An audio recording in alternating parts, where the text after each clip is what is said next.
Do you know that feeling when you swear from the bottom of your chest that you hate debt? And even so, out of nowhere, you're there looking at installment payments as if it were an adult and responsible solution. You open the credit card app and think, I'm not one of those people. Then a heavy month comes, a stressful week, something breaks at home and you say, okay, just this once. And when you see it, it turned into just this once 3 times in a row. And the most annoying part is that you didn't even want the purchase that much. You wanted the feeling of relief, but the relief comes along with a silent weight that keeps following you for months. There's a specific number where this changes, and it's not what you think. Most people will tell you that you need more discipline, more willpower, more shame in your face to stop paying in installments and living on credit. But here's what they're missing. The problem is almost never character, it's context. And there's a smaller milestone that transforms everything. The number is 30. 30 days. 30 days of financial breathing room. 30 days of basic expenses guaranteed, without depending on a card, without depending on a limit, without depending on, I'll figure it out later. That's what flips the switch. I've studied financial behavior and the psychology of consumption for years, especially this pattern that seems contradictory. You hate debt, but you keep falling into it. Subscribe and like if this helps you, because this video can be what gives you a click that sticks. Before I explain why 30 changes everything, I want to poke you with an idea that's kind of uncomfortable, but freeing. The conventional way to think about debt is, I bought it because I wanted to. But in practice, a lot of people buy because the brain is trying to run away from something. Tiredness, stress, false urgency, the feeling of always being behind in life. And then credit becomes an anesthetic. And here comes what I call the invisible threshold. There's a point where, below it, your brain just wants to put out fires. It doesn't plan, it doesn't negotiate, it doesn't resist temptation well. It just tries to survive. And most people don't know this exists. When you don't even have 30 days of breathing room, just this once seems logical. It even seems smart. Because your brain is looking at today and saying, solve it now, later we'll think.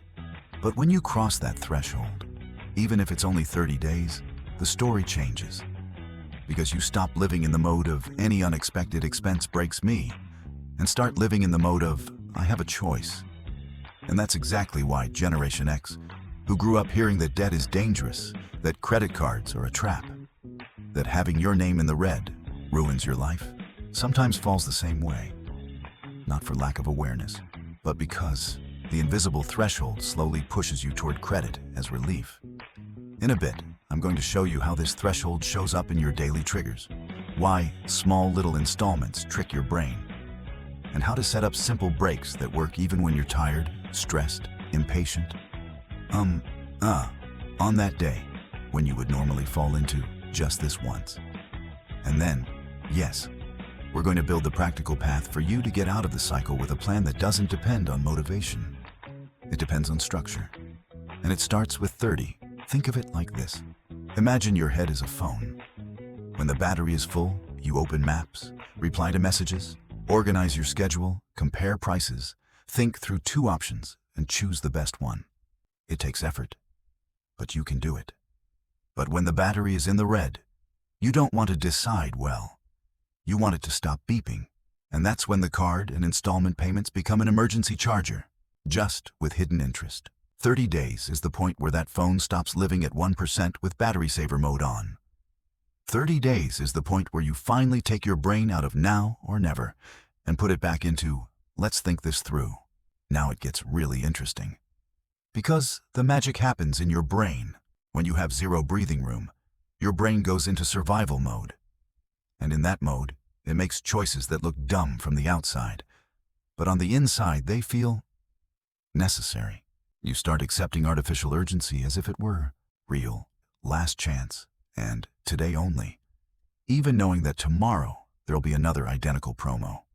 You start negotiating with yourself using phrases that sound mature. It's an investment, or I deserve it. Just to reduce the guilt.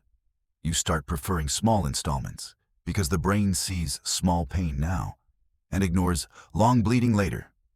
And you start pushing the bill far away because looking at it gives you a physical sense of threat, a tightness in your chest for real. It's like planning a vacation while the house is on fire. And there's a very Generation X detail here. You were taught to hate debt. You grew up hearing that debt traps you, that credit cards are a trap, that having a clean name is an asset.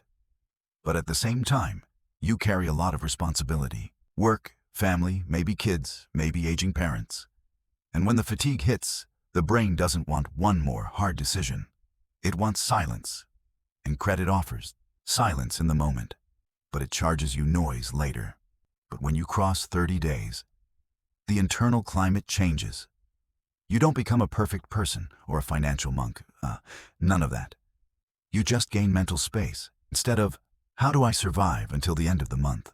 You start asking, how do I grow without getting stuck? Instead of, what installment fits? You start thinking, what choice leaves me lighter 90 days from now? And it sounds subtle, but it's a huge leap.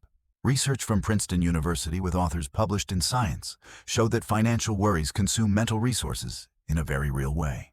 In experiments, the mental load linked to lack of money was associated with a performance drop equivalent to about 13 IQ points, as if you had lost an entire night of sleep. And there's a second piece of data that connects directly to installments and credit cards. A study published in Advances in Consumer Research compared payment methods and showed that when payment becomes invisible and frictionless, spending skyrockets. On average, spending per purchase in a one-tap digital wallet was $1,960 versus $740 in cash, which is something like 165% more. And hesitation time dropped from 4.3 seconds with cash to 1.1 seconds with the digital wallet, meaning you decide way too fast to think straight. And do you see how that matches your day-to-day? The less friction, the more the brain runs on autopilot. And autopilot, when you're tired, is almost never what's best for you. You might think, okay, but that's just a lack of financial education. Or, if the person were more organized, they wouldn't fall for it. And while there's truth in that, that's not what drives the phenomenon. Because there are smart, hard-working, aware people who still repeat the cycle when stress tightens. The secret is simpler and more encouraging. You don't need to wrestle your brain into submission. You need to stop putting your brain in situations where it gets weak. And that's exactly where the practical locks I'm going to show you in a bit come in. Because they work even when you're having the worst day, the day you have no energy, no patience, and you just want to solve it fast. Here the math gets exciting, because when you understand the number, you stop treating debt like lack of shame, and start treating it like a system you can beat with strategy. Let's do a very down-to-earth scenario. Imagine your basic monthly expenses. The minimum for the house to run without drama are 3,000 reais, not your full lifestyle, the essential. Food, bills, transportation, the basics. 30 days of breathing room, in this example, is having 3,000 Brazilian real set aside. And then a lot of people freeze and think, impossible. But the first cycle is always the most annoying.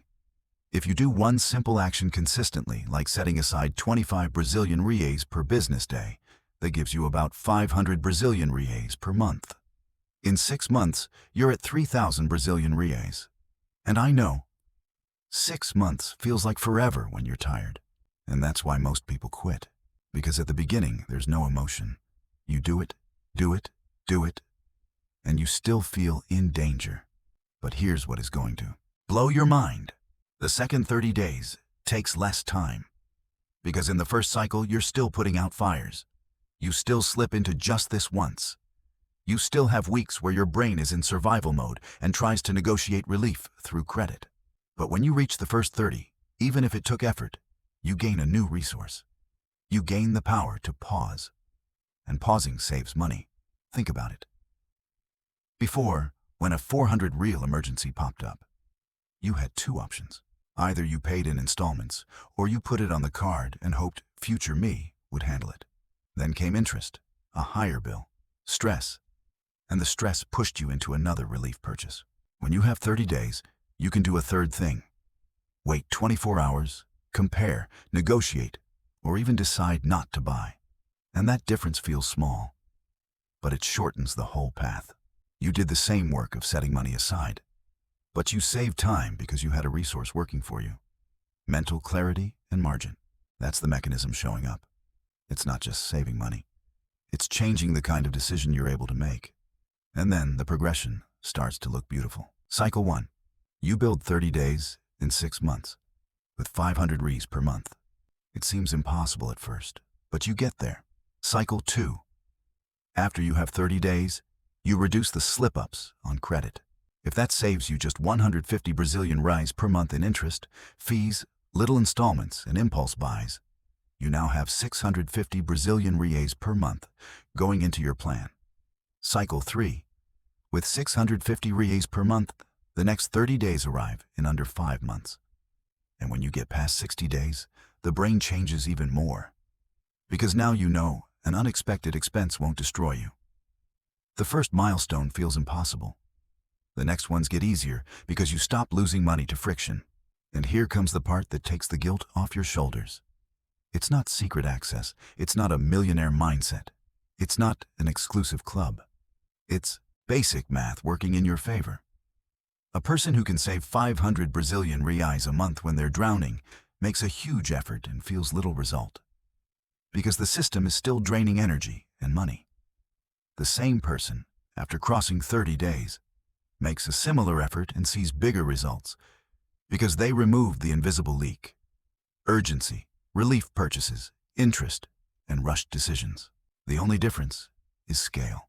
And scale is born from a first step that seems too small to make a difference. And you know what's funny? The card sells you the exact opposite of this. It sells you fake scale. It gives you now and charges you always. And that's why what comes next is so important. Because it's not just about building 30 days. It's about becoming a different person on the inside. A person who can look at credit and not feel that magnet pulling. And I'm going to show you how that changes your work, your choices, your posture. And also where most people mess everything up right when it starts working. Here's what most people miss. When you reach 30 days, you didn't just build a little money saved. You achieved something much rarer. You gained time inside your head. Because up until then, you were living reactively. Reacting to the bill, reacting to the unexpected expense, reacting to pressure. And when you live reacting, you don't choose. You accept. And to get to 30 days, you had to do things that rebuild the brain without you realizing it. You had to say no when you were tired. You had to tolerate the discomfort of not anesthetizing yourself with a purchase.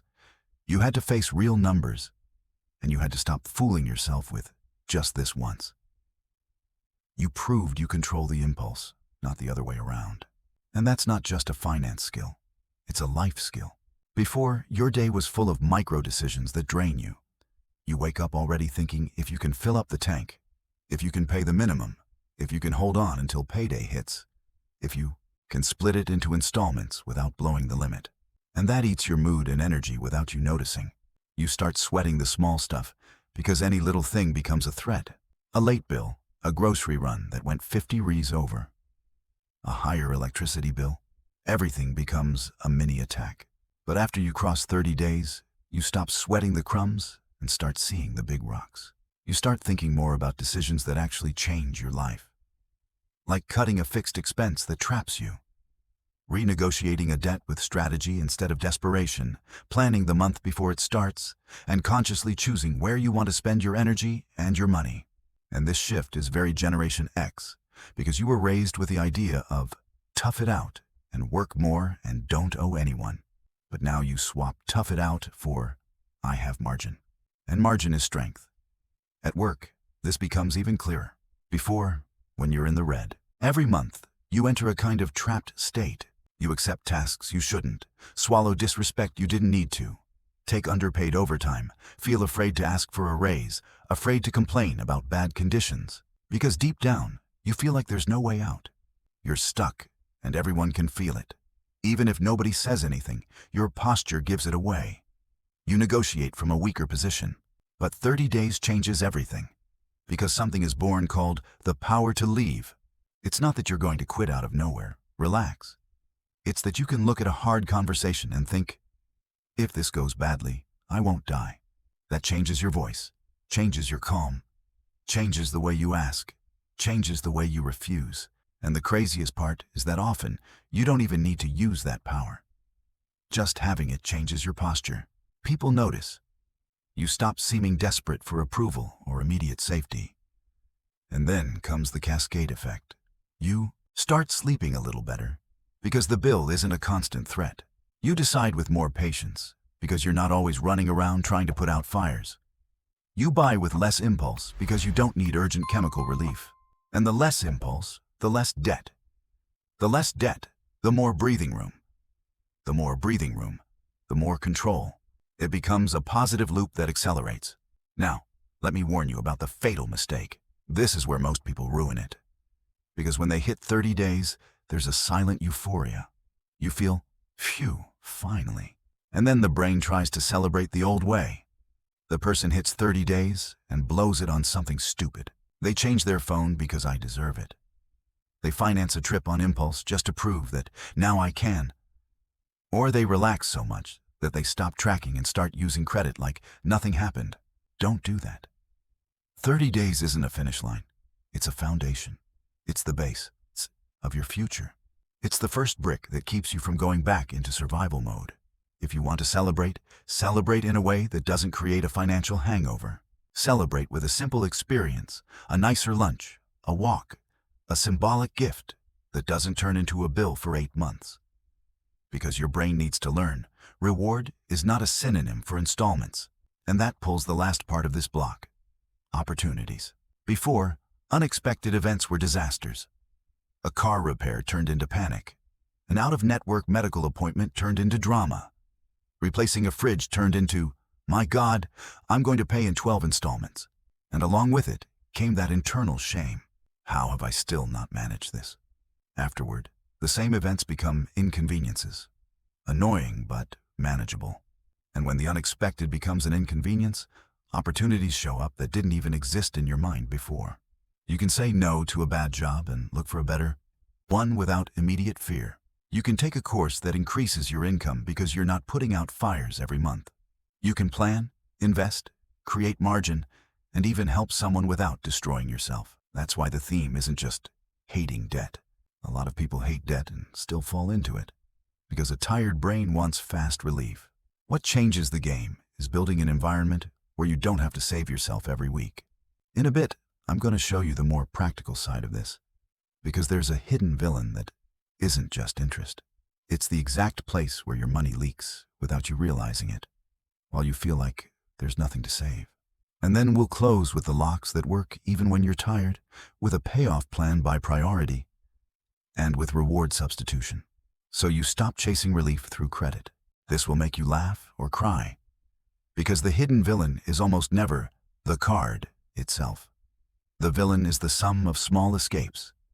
That harmless installment plan, the silly fee here, the relief purchase there, the shipping you didn't even notice, the subscription you forgot, the rush that makes you pay more just to fix it today. And then you look at the end of the month and think, I earn money, but it feels like nothing is left. But when you do the math, it hits you. Imagine you make just 2 slip-ups a week of 60 raise. A delivery because you're exhausted, a small purchase because I deserve it, a little thing on the card because I don't have time. That's 120 raise a week. In 4 weeks, that's 480 Brazilian reais. In 12 months, that's 5,760 Brazilian reais. And that's not even counting interest, not even counting fees, not even counting that installment plan that turns into a snowball. Meanwhile, you complain that you can't even save 3,000 Brazilian reais of breathing room. It's like you're trying to fill a bucket with a hole in the bottom. And then you blame the faucet. Even more ridiculous is that credit doesn't just drain. It actively destroys value because it takes a moment of fatigue and turns it into a months-long commitment. It takes 15 minutes of relief and converts it into anxiety for 10 statements. It turns urgency into a contract. And the smart alternative isn't even never spend. It's spending with delay. It's putting a barrier between impulse and action. But I get it. Truly. When you pay in installments, you're not buying just a product. You're buying a feeling. You want peace. You want a reward. You want to feel like life isn't only obligation. But the way you're doing it, that piece turns into a leash. You want relief, and you end up trapped. So here's the practical part. No drama. No romanticizing. The idea is to build a system that works mainly on your worst day. The day you're tired, irritated, out of patience, thinking, screw it. First lock, remove the saved card from everything. Delivery app, online stores, digital wallet, browser, everything. You want to create friction. You want your brain to have to get up and make an effort to buy. Because impulse lives off convenience. When the purchase requires getting up, grabbing the card, typing the number, code, confirming, the brain has time to feel reality. It's like turning on the light in a room where you were about to trip. Second lock, a low, explicit limit. Not the bank's limit, your limit. If the bank gives you 15,000 reais, you decide that only 2,000 reais is usable, for example, and the rest is as if it doesn't exist. It's not punishment, it's protection against your tired version. Third lock, the 24-hour rule for anything that isn't essential. Artificial urgency dies when you sleep. And it's funny. Half the things that feel necessary at 11 p.m. feel kind of silly the next day. Now, about paying off debt without spiraling into desperation. You're going to choose priorities by psychological and financial impact. In general, you handle first what's stealing your sleep and what's most expensive, because that gives you energy back and plugs the leak. This isn't about comparing pennies like it's a thesis. It's about regaining control fast. You're going to pay the minimum on everything so it doesn't become an avalanche, and put as much as possible into one single front at a time. One debt, one battle, one target. Because when you try to attack everything at once, you don't feel any victory. And without victory, you go back to just this once. And here comes the piece nobody talks about. But that decides everything. Reward substitution. If you use credit as relief, you need another relief. Otherwise, you'll go back. Not from weakness, from emotional need. So you're going to create a reward that doesn't trap you. It can be something simple and predictable. A rest ritual, a walk listening to music, a good coffee made at home, a leisure moment you already plan into the budget, a small prize when you complete a week without financing anything. The brain needs to learn it can breathe without signing a debt. And now the opportunity cost, which is the adult way to see this. When you cross 30 days of breathing room, the question changes. You stop thinking, can I pay the installment? And start thinking, how much does this cost in freedom? Because that 189 Brazilian real installment isn't just 189 Brazilian real. It's your margin disappearing. It's your chance to say no at work shrinking. It's your sleep getting more expensive. If you're paying, say, 600 reais a month in little installments that don't even make you happier anymore, that's 7,200 Brazilian reais a year of freedom you sold for things you barely remember. Suddenly, a more modest alternative looks strategic. It's not being miserable. It's being intentional. The beautiful irony is this. Person A looks fancier, upgrades everything, finances everything, lives in the now, but carries an invisible anxiety every month. Person B looks simpler, holds on a bit longer, chooses better, creates margin, and walks light. And that lightness spreads to everything. Relationship, health, work, mood, patience. Something that will surprise you. You don't want half of what you thought you wanted. You want rest. You want security. You want to feel in control. It's not about cutting joy. It's about stopping buying joy on credit. 30 days doesn't work miracles overnight. But it changes how you think about credit, about impulse, about urgency. It's the difference between surviving and thriving. Start building today, even small, even ugly, even without motivation. Your future self is counting on you now. And when the urge to say just this once hits, remember this. The card gives you relief today and steals your choices tomorrow. Trust it. Your you a few months from now will thank you.